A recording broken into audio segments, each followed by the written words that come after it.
Hola queridos amigos, nuevamente con ustedes, soy doctor Maximiliano, el médico que trabaja en los Andes, la Amazonía, la costa de Ecuador en momentos críticos, y que hoy día les voy a hablar acerca de qué es lo peor o lo bueno, lo malo y lo que no es ni bueno ni malo en este momento de mi vida, cuando ya tengo 70 años y que tengo que sentarme a valorar, para lo cual siempre empezaré recordando y teniéndole al Pichincha a mis espaldas, con aquella frase de aquella estrofa del himno nacional que dice: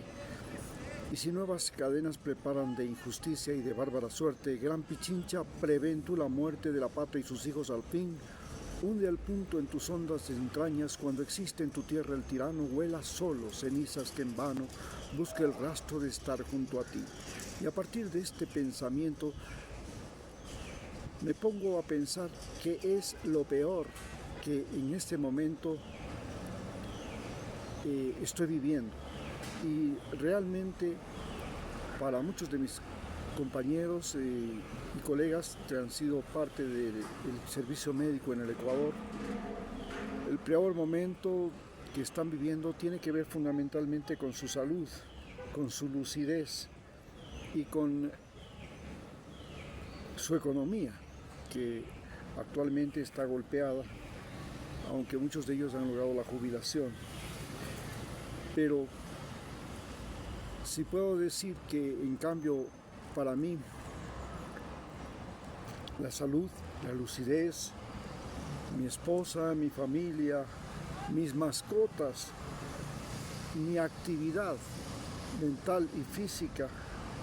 y por supuesto la suerte de tener recursos económicos fundamentalmente heredados, me pueden decir que estoy viviendo desde el punto de vista personal un momento relativamente bueno. Pero quizás lo peor que me ha tocado vivir es lo que le pasa a mi país. Ecuador, que es un país privilegiado por estar situado en la mitad del mundo, tener los Andes, la Amazonía, el Océano Pacífico, ser uno de los países con mayor riqueza biológica, mineral,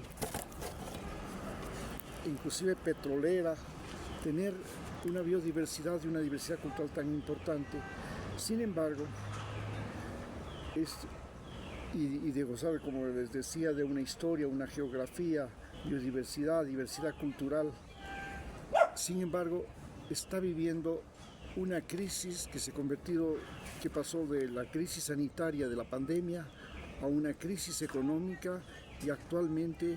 a una crisis social convertida en violencia. Esta violencia incontrolable ha llevado al país a vivir lo que se llama un conflicto interno armado, que es una nueva forma de guerra. Es una guerra civil camuflada o una guerra civil de diferente intensidad, que en este momento produce más muertos que los bombardeos de Rusia en Ucrania. Y esto nos deja completamente fuera de foco en una situación tan crítica que no sabemos dónde estamos parados. Y por esta razón, miles y miles de ecuatorianos, más de 300,000 ecuatorianos, han emigrado, sobre todo a los Estados Unidos, se han atrevido a cruzar el tapón del Darién, la selva más peligrosa del mundo, casi 14 países para llegar a los Estados Unidos y ser en este momento deportados de manera humillante. Hoy, entonces, no puedo ver sino la tragedia de mi país en los ecuatorianos deportados y los ecuatorianos que ahora están en el lado mexicano de la frontera, esperando y esperando sin la menor esperanza en realidad. Pero Si tuviera que hablar de algo que no es ni bueno ni malo y que me ha tocado vivir, es lo que está sucediendo en general en el mundo. Podríamos decir que en este mundo, tras la Segunda Guerra Mundial, el planeta Tierra ha comenzado o ha tratado de reinventar el concepto de paz. ¿Qué es la paz para los latinoamericanos? ¿Qué es la paz para el mundo? Y esto se hace en medio de guerras como la guerra de Rusia y Ucrania, la guerra de Israel contra Palestina, la guerra de Estados Unidos e Israel contra Irán, la guerra al narcotráfico que estamos viviendo todos los días en Ecuador y la guerra migratoria que se vive en Estados Unidos y Europa, con el renacimiento de los movimientos de extrema derecha en los dos continentes. Esto, por supuesto, nos lleva a que también hemos sido ya una generación que tiene conciencia del cambio climático. A no dudarlo, las generaciones anteriores a las nuestras, a la que estoy viviendo yo, no sabían siquiera de la existencia del cambio climático. Pero además, en este momento, le debo al mundo el desarrollo de la ciencia y la tecnología que me han permitido una nueva comprensión de la realidad. Y esto gracias por sobre todo a la Internet. En este día se publica una noticia que señala que la educación en América Latina es deficiente. Se señala que hay un 15% de estudiantes en países como Ecuador que abandonan sus estudios secundarios y que los exámenes de lectura, comprensión, ciencias, matemáticas marcan a América Latina como una zona donde hay deficiencia al respecto. Sin embargo, puedo señalarles que en Estados Unidos la situación es mucho peor. Realmente la educación ha dejado de ser una forma de entrenamiento de la mente en aulas escolares, universidades, colegios, escuelas, porque hoy la inteligencia artificial y la mecanización están sacando, en el caso de la mecanización, a los campesinos de los campos. Una de esas cosas evidentes es la que vive Ecuador, donde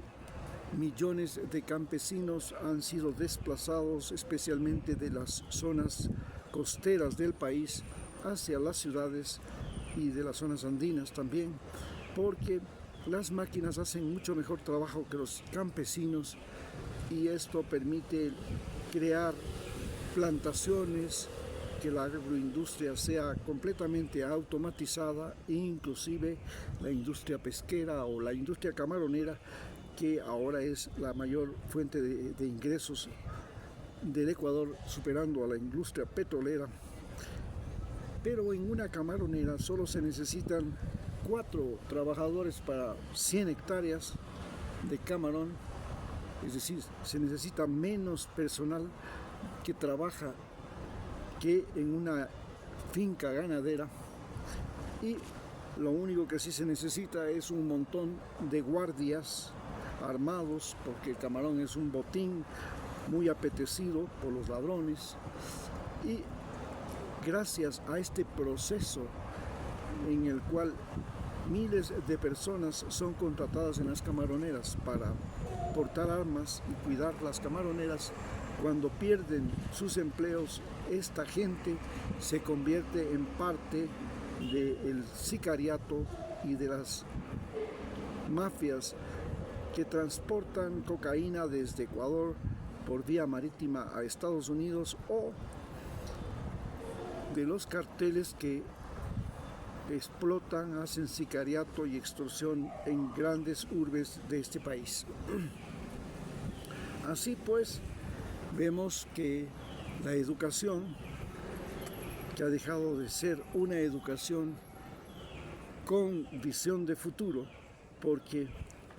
nos ha abierto los ojos y hemos visto en nuestras propias familias cómo la gente que estudia a la universidad